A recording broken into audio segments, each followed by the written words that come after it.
السلام علیکم class four آج ہم اپنا دوسرا سبق پڑھیں گے پائیدان کو مت بھولو صفحہ نمبر 51 پر. ٹھیک ہے.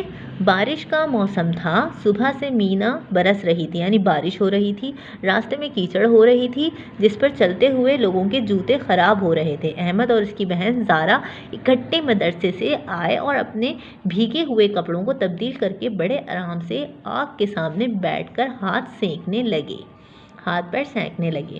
تھوڑی دیر بعد ان کی امی صحن میں گئیں اور ان کے جوتوں کے نشان فرش پر دیکھ کر بہت ناراض ہوئیں. دروازے سے لے کر کمرے تک کیچڑ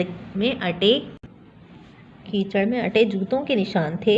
وہ بولی، ذرا دیکھو احمد اور زارا، تم دونوں نے فرش کا کیا حال کر دیا. اب یہ مجھے پھر سے دھونا پڑے گا. تم لوگ ایسی حرکتیں کیوں کرتے ہو؟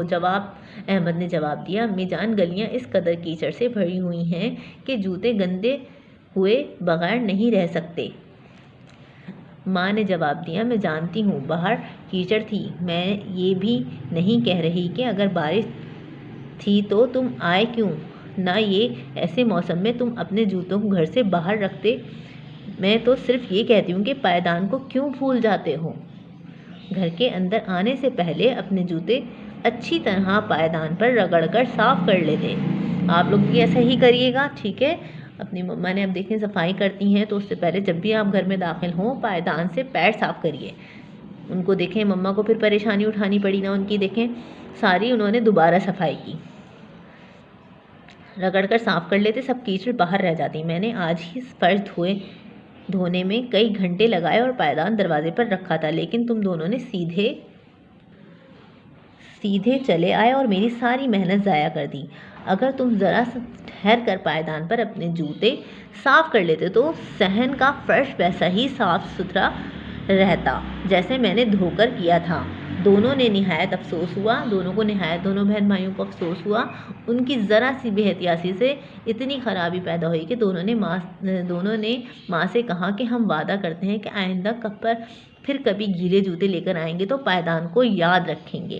ان کی ماں نے کہا، صرف یہی نہیں، اگر تم صرف بارش میں دنوں میں ہی جوتے صاف کرنے کا ارادہ کر لو گے تو تمہیں یہ عادت نہ پڑ سکے گی، ہمیشہ بھول جایا کرو گے. احمد نے پوچھا، تو اور کیا کریں؟ ماں نے جواب دیا، جوتے ہمیشہ صاف کرو، خواہ بارش ہو یا نہ ہو. تمیز دار آدمی گھر میں کسی وقت بھی جوتے پائیدان پر رگڑے بغیر داخل نہیں ہوتے. گھر، مدرسہ، مسجد، دفتر، بازار اور سڑک سے زیادہ صاف ہوتے ہیں.